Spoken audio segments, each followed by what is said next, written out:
up, guys? It's your girl Stacey Cake, your host for What's Hot, and today I'm here to talk about why the trailer for The Other Mommy reminds us of both Coraline and the movie Obsession. The Other Mommy trailer dropped recently, and pretty quickly as I was watching it, I realized, hey, this feels kind of familiar in more ways than one. And that's because this trailer was doing something really specific. So The Other Mommy is kind of borrowing some concepts or like storyline details from Coraline, but it's presenting very similar to Obsession. And I'm going to get into why, because once you see these connections, like, you won't be able to unsee them or like unknow it. So I'm breaking down the full trailer today, and I'm going to go point by point to compare it to Coraline, and then I'm going to talk about what the source material tells us about like where this film is actually going based on the book it was inspired by, and why the woman at the center of the mommy literally reminded me of Nikki from Obsession in ways that just had me like, oh, okay, like there's clearly a connection here. So if you like this type of content, make sure you like, share, subscribe, and comment, and let's get into it.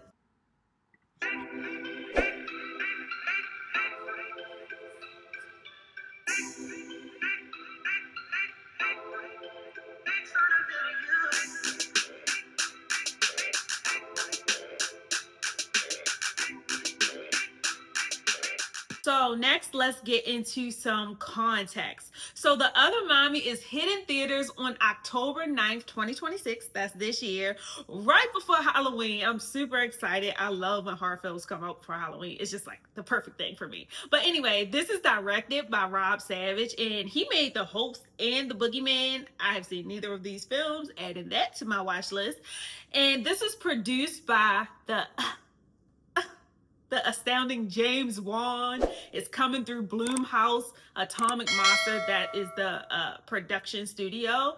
And this is the same house that was behind Obsession and Backrooms. And when I actually initially saw this trailer, I said it's kind of reminding me of Backrooms, I guess because the whole doppelganger kind of concept.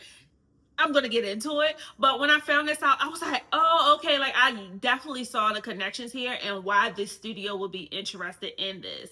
And the screenplay is by Nathan Elston, and he wrote for Succession. And this film stars Jessica Chastain in a dual role as both Ursula, a mother. And it's so weird that they gave her the name Ursula, because that's reminding me of Ursula the Evil Witch in the Disney film. Crazy, another Disney reference. And she's also starring, Chastain is also starring obviously as the sinister entity that's like taking the mother's form. So this is what you guys need to know. This movie, The Other Mommy, is actually based on a novel by Josh Malerman. So this movie is based on incidents around the house, but they changed the name to The Other Mommy. And Josh was the author behind The Bird Box. Yes, the Netflix movie that with Sandra Bullock, that everybody was wearing the blindfolds with Machine Gun Kelly, all that. Yeah.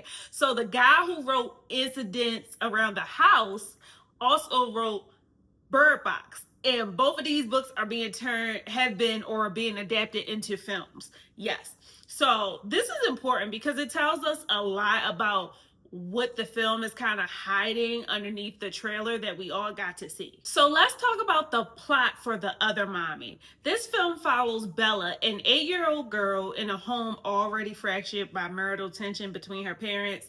And then suddenly, like out of her closet, this entity comes that looks exactly like her mother. And it keeps asking her this one question, open quote, "Can I go inside your heart?" Close quote. So yeah, that is not your mommy, so this is not really sounding good, but we're gonna come back to why that line is even more creepier than like it obviously is. So let's get started with this comparison between The Other Mommy trailer and then Coraline. So when this trailer dropped, like in real life, 2 people immediately told me, hey, this is like reminding me of Coraline. Then also, like in the comments, I saw people saying the same thing, like this is reminding Coraline. Now I hadn't seen Coraline in years, so I had to do a little bit of research and just like kind of refresh my memory, because I don't know, it was like I just didn't really remember too much about it. But yeah, so I did that, and I'm just gonna go similarity similarity difference. So similarity number one is pretty obvious. Both stories have a young girl as the protagonist, and both stories center on this young girl navigating a world of adults that like can't fully see her or are neglecting her in some kind of way. Coraline is around 11. As mentioned, Bella is 8. And in both cases, the child is the only one who kind of fully understands like the threat that this other parent is kind of posing to their natural world. And the adults around these children, are either absent, distracted, or in denial in some way. And that's not a coincidence, but both stories are using the child's perspective deliberately. I think this is because children just are known to experience supernatural things and to be able to see beyond the veil better than adults. So I think this adds a layer to the horror component, because we're experiencing things through the eyes of a child who is considered innocent, who is considered helpless. And I think this is a strategic decision by both authors of these stories that we know and are loved everywhere. And I think the adults try to rationalize stuff away. Children just know their gut instinct, like, yeah, something is wrong. They don't really question so much what they're experiencing. Their perception is their reality, and they're upfront about it. And I think this is again a very strategic decision. And I noticed that they both use little girls. One could have used a boy, one could have used, a girl, but both authors decided to go with girls. And then we also stuck with that choice in the visualization. So then, in contrast, let's point out difference number one. The supernatural origin here is different. Here's where the two stories diverge at their roots. And this is kind of the most important difference in the whole comparison. Coraline's other mother is a beldam, and this is a specific figure from European folklore, and it's often like translated, a beldam is often translated as a witch, or like it's associated with witchcraft. It's a predatory creature that lures children into its world, and it's related to fairy folklore. This creature, she operates through seduction and fantasy, as we see in the Coraline film and story. And she's trying to offer something irresistible that the child deeply desires. In Coraline's case, it was a stable home with a present mom and dad that cooked better, and all of the loving things that a child generally would want from their parents. And then on the opposite end, the other mommy presents as something completely different. And she's more of what I would say is like a supernatural kind of demonic entity is the vibe that I'm getting here.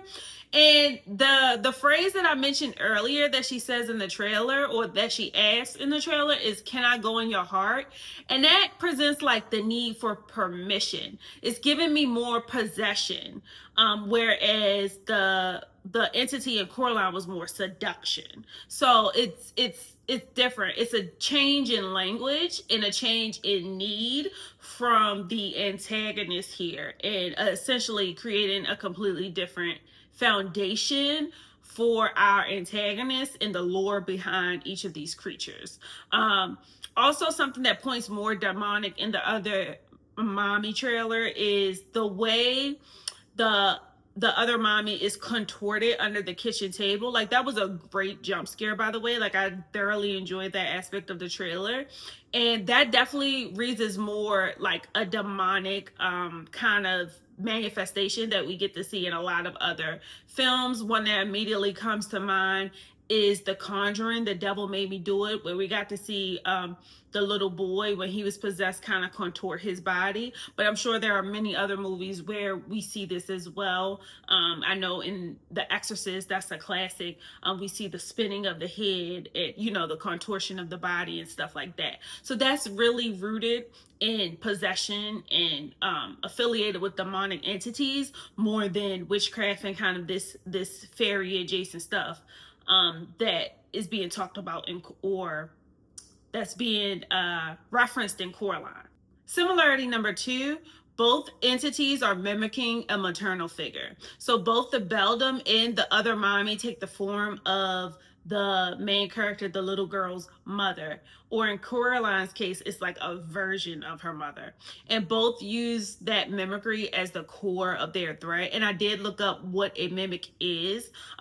This is not a mimic. So a mimic is essentially what I initially read was either it echoes sounds more or it takes the form of an inanimate object, whereas these creatures or spirits or demons or whatever are taking physical form and manifesting as the actual mom. So yes, they are mimicking something, but they are not mimics. I just wanted to make that note.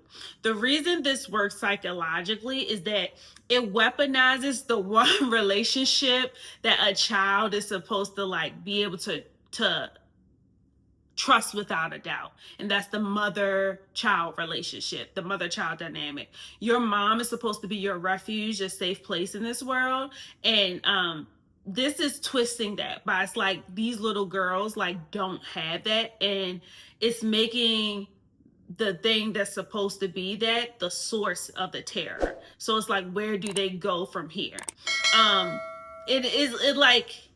It makes you like feel helpless for the protagonist, and both stories understand that, and that's why the other mother keeps like reappearing across like different horror movies and stories, and historically like across folklore and fiction.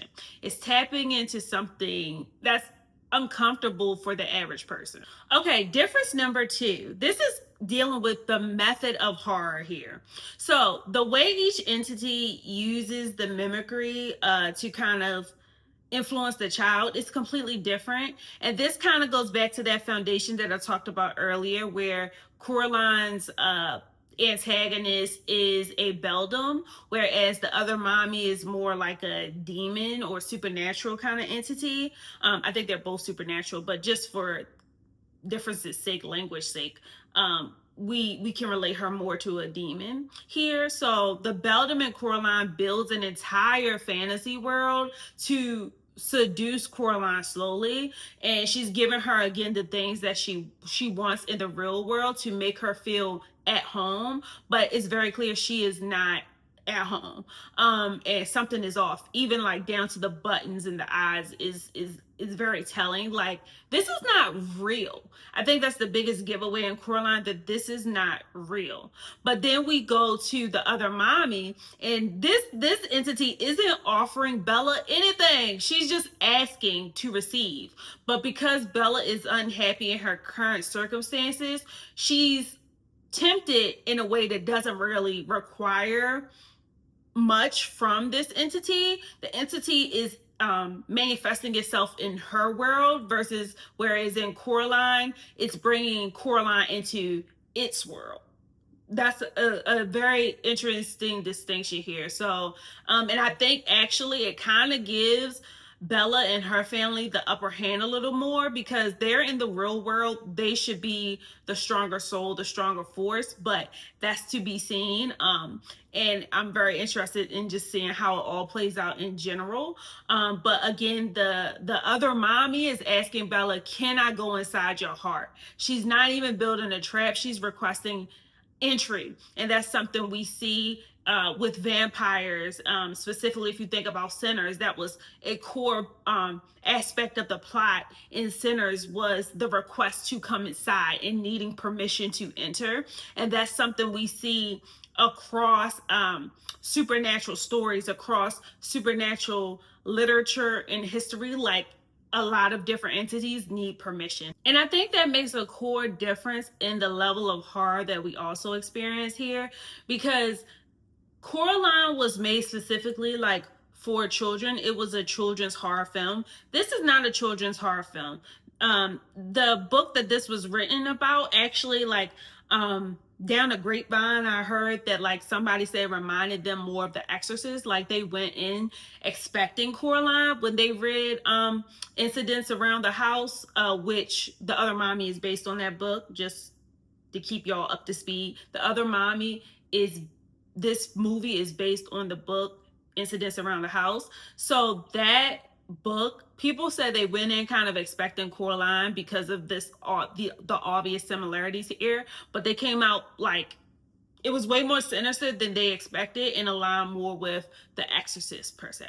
Similarity number 3, both monsters or antagonists are coming from the other realm, like these hidden places. So for example, in Coraline, the other mother in Coraline is like her world. Coraline accesses her world through a small door in a wall, and that's like a portal or passage that shouldn't even exist. Whereas in the other mommy, the entity comes from the closet, but it's very similar in the sense that like only the children kind of see these entry points or these access points, which again ties me to back rooms, those secret hidden walls. Like you're seeing the common thread here about it just being like what's behind the veil. So both are liminal spaces that these entities are coming from, and it's a line between the known world and something else. And both are specifically hidden within the homes of these children, places that are supposed to be safe. Your home should be your refuge. It's your safe spot where you shouldn't have to worry. That's the scary thing here. Like, and that's the scary thing with most horror movies, I would say, is when it takes place in the home. We all have homes and we want to feel safe and comfortable in our home. But this challenges that, and it's challenging that for children. And I think this is just, again, a strategically intentional decision for the authors of both of these stories. And it's something that makes it more eerie because it's closer to, like, it's more relatable. And these are situations you really want to relate to. Okay, now let's get into the connection between The Other Mommy and Obsession. So if you watch my Obsession breakdown, I'm going to link it just in case you haven't seen it so you know what I'm talking about. I want to talk about something that struck me while I was watching this trailer. Other Mommy comes from the same production house as Obsession, Blumhouse Atomic Monster. James Wan is producing. And beyond the studio connection, there's a specific quality that Jessica Chastain's Other Mommy character shares with Nikki from Obsession, the possessed Nikki. And I haven't seen anyone really talk about this, so I want to get into it. Like, to me, like, when I watched the trailer, that was the, like, I think before even Coraline, that was the first thing that stood out to me. I'm like, the embodiment of The Other Mommy really reminded me of the presentation of Wish Nikki in Obsession. And let's talk about what I saw that really reminded me of Nikki. First thing first is the weird smiles. Like, I think they both weaponize their smile. They're using their smiles to mask the true horror that's going on. Obviously Nikki's was something that was involuntary, and I would almost go as far as to say that the thing that is mimicking Ursula in The Other Mommy is almost like the thing that was possessing or taking over Nikki and forcing her to be what Bear wished in Obsession. But I have no like substantial or factual tie between that. This is just like my observation. So another similarity here is the tears. So when we watch the trailer for Other Mommy, we see the entity talking to Bella about like where she was prior to being born and when they were one, which is a strange, like, I feel like Easter egg of like where this is going. But yeah, the other mommy is talking to Bella and she says, "Do you remember where you were before you were in my womb?" And Bella says no, and she says, "My heart," and a tear runs down, but she's smiling. And I'm like, this tear is like weird. It's bizarre because it's like it's off. It doesn't fit. And that reminded me immediately of Indy Neverett's portrayal of Nikki and the real Nikki being trapped inside of this entity that is like forcing her to smile, forcing her to do things, while the real Nikki is like crying out for help and release. And we kind of get to see the contrast of those emotions happening at the same time. And one of the ways we do that is the smile and then the tears that we see interchanging or simultaneously at some point during the film Obsession. And I just thought that was really similar, but I feel like both characters had to tap into this kind of energy. And a lot of people compare Obsession to Get Out, because there was a character in Get Out who did something very similar. Because again, that concept of being trapped inside the body, and that's the same vibe and feel I'm getting here. I'm not sure if that's exactly what's going on with this entity. I don't believe it is, but I definitely think the actors are tapping into something similar for sure. Third isn't so much on the actors as such as more so on the writing, and this is with the movement, the instructions, the direction for the characters. And although I pointed out earlier, I know that the movements between Coraline's mom and family, false family, and the movements between the other mommy entity were different. But here I kind of feel like there was a similarity between the other mommy and Nikki, in just that they had these kind of bizarre movements, and this similarity was very both, I would say, tapping into the same demonic type of portrayal or energy to relay that kind of foundation, if that makes sense, to relay that supernatural foundation there. They used movement and bizarre movements, unexpected movements, to kind of horrify more than just like traditional jump scares, which I think is very interesting and definitely leveling up and giving us something new, especially to horror fans like me who have become desensitized to the average jump scares and things like that we see in horror movies. So this use of unexpected movement by the characters, or positioning of the characters, is just geniusly used, I think, in both of these films. And we get to see it in the other mommy, because she's like under the kitchen table. Nobody expected her to be there, especially not in the trailer. Like, I know she's somewhere because we just saw her, and then when the dad shows up, it's like, where did she go? So we know she's somewhere, but her being under the kitchen table contorted like that was not on my bingo card at all. So I just think and then we see Nikki like moving in reverse and sliding against the wall. Like, those unexpected like movements is like, yo, like something's off, something not right with you. Like, immediately we know. And again, I just think it was just geniusly done, but it's definitely something similar that I see as a common thread between these characters. I would love to hear more about like how the actor or actress who's playing the other mommy in Ursula, was she studied to kind of embody in this role. The timeline for filming this, what was coming out around this time when they filmed this movie, The Other Mommy, just to kind of know what her inspiration was or what she tapped into. So I'll definitely be checking out interviews about that, and maybe I'll get to do one. But yeah, my final thoughts are, I think people will go into this film expecting one thing and kind of leave out with something else. And I love when a horror movie does that. I love when a movie in general does that, takes me somewhere I just didn't see coming. And I hope they really do this. But I do actually want to read the book before I go see this film, Incidents Around the House. I definitely want to check that out. I am really interested, since the author also wrote Bird Box. So I want to better familiarize myself with his work ahead of this release, and I had plenty of time to do so. Again, I'm just excited to see how the plot derails from or lives up to the expectation presented in the trailer. If you guys like this type of content, make sure you like, share, subscribe, and comment. Please, please, please, if you're a girly who loves makeup or a guy who loves makeup, make sure you check out my storefront with Mac. I'm a small creator, so I need my little commissions. Yeah, so check it out if you love that. You can shop your Mac favorites or shop my Mac favorites with the link. I'm going to drop it in the comments below. And I love you guys so much, and I can't wait to see you next time. Again, like, share, subscribe, and comment.